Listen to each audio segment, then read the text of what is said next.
Hi everyone, welcome back to the Growth Center where we discuss all things growth. I am excited today because we are nearing the end of the Pain in the Soil series, a group of videos I did about my new book, Pain in the Soil, Growing from Pain into Purpose. This is the final chapter before the conclusion. This chapter is titled Fruitful. So I do have my manuscript today, so I am going to read a little bit before we get into the video. A fig tree is wondrous. Starting from just a small seed, it grows into a tree bearing ripe, delicious, nutritious fruit. It is then, when faced with the wondrous fruits, that how the roots anchored becomes unimportant. The hostile nature of the soil before amendment is no longer regarded. The pruning process is now deemed completely necessary, and that season of dormancy, critical to growth all along. While standing in front of a tree bearing ripe and delicious fruit, the struggles are put into a more pure perspective.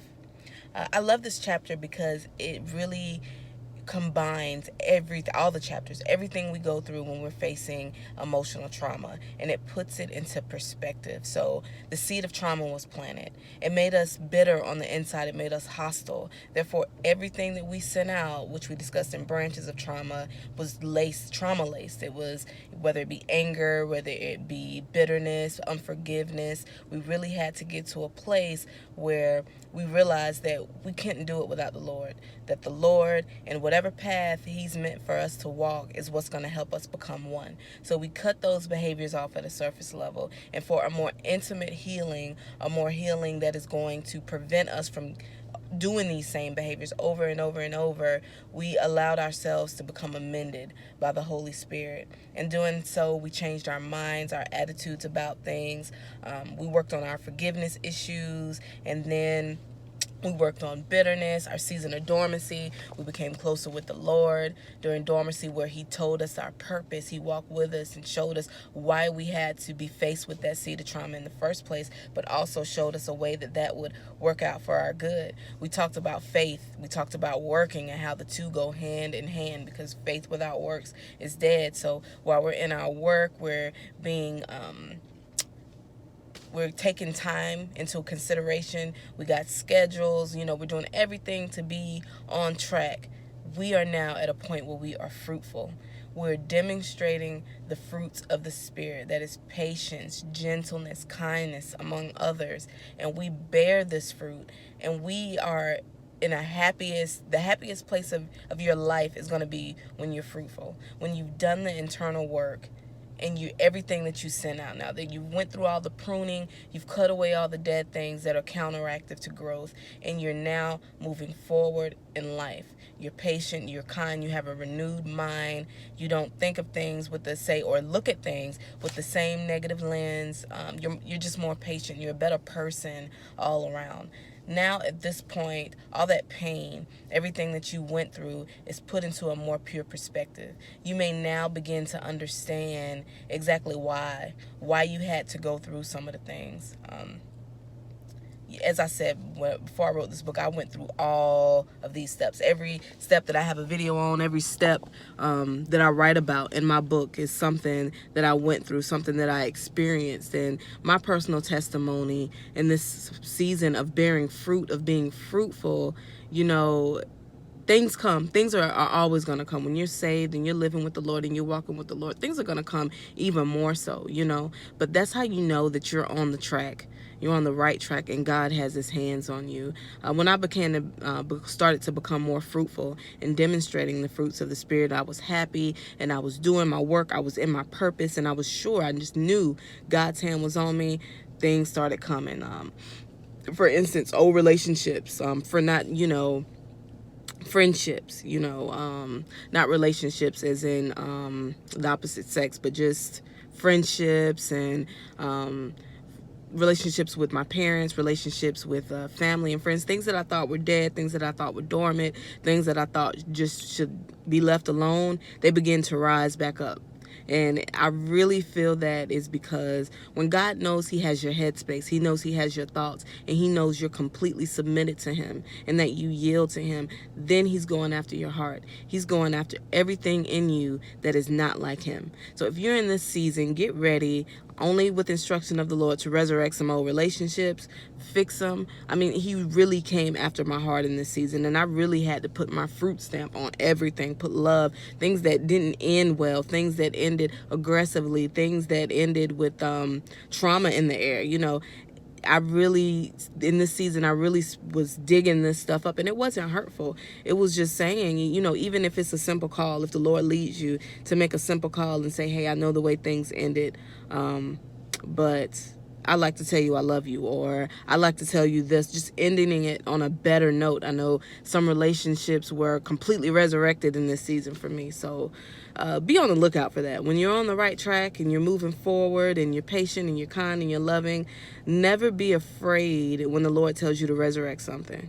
Don't think that you're backtracking. Always be obedient, always. And if the Lord tells you to do it, he'll take you through it. He'll take you through all the drama of it. If it does resurrect drama, he'll be there to walk you through every step of the way. But this is one of the most beautiful seasons to be in, because you're joyous, you're happy, and you finally are at a point that you realize that the joy and that happiness don't come from man.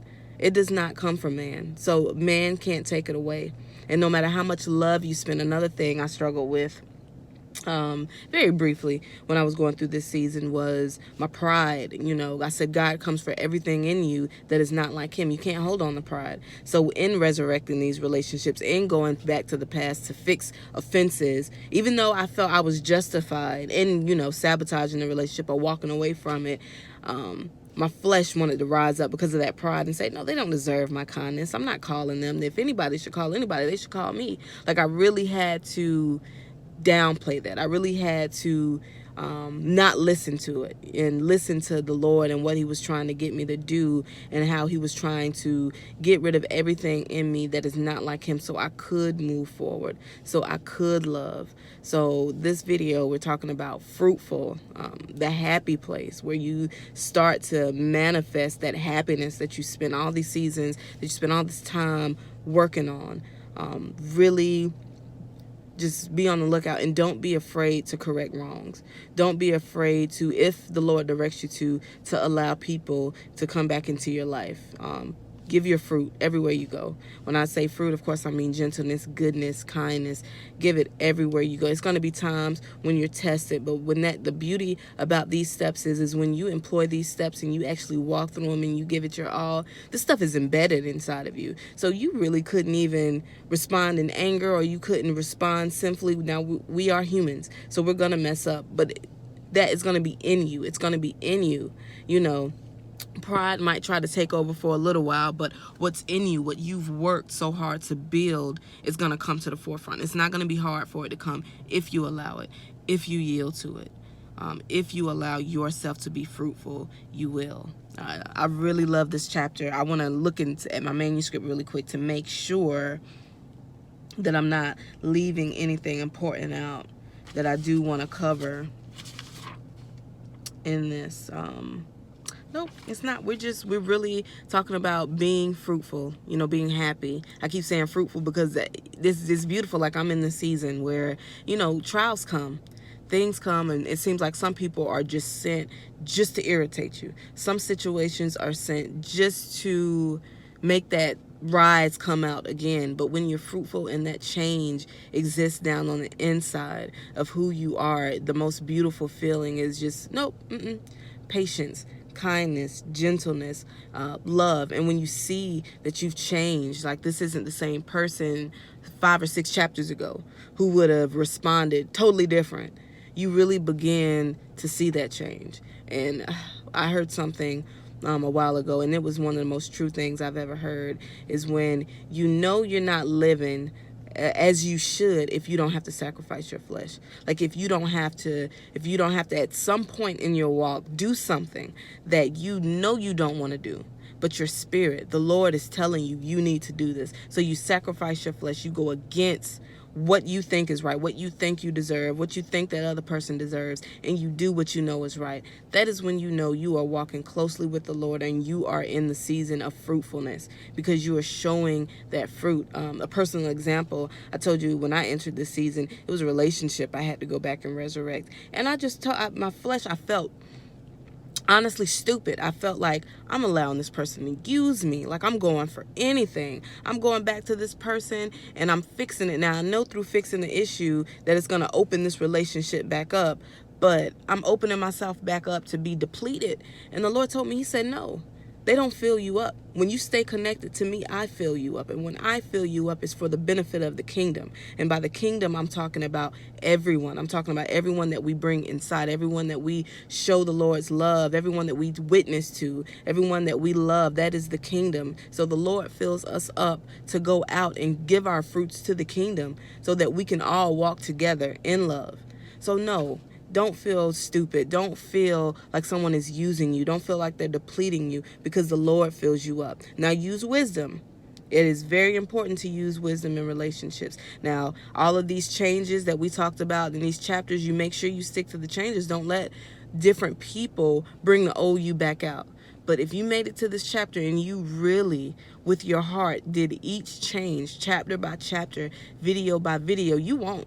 You realize you sacrificed for this. You prayed for this. You cried for this. You said you spent a season alone for this. Nobody is going to come in and mess it up. No one is going to come in and mess up your season of fruitfulness. So I really hope, as always, that you got a lot from this video. Let's discuss in the comments some changes that you noticed. How was your season of fruitfulness being spent? What relationships have you resurrected? How are you filling yourself up? Hopefully you're in prayer daily. You know, that's one video that I'm going to do outside of this series, is praying how to stay connected into the Lord and really fill yourself up. But let me know how you do that, how you maintain your fruit. Let's talk about joy in this one, the joy that you've had, and a good one, some specific situations that 5 or 6 chapters ago that you wouldn't have responded like you will now. So let's talk about change. As always, thank you for tuning in. Please like, comment, subscribe. See you in the next video. Bye.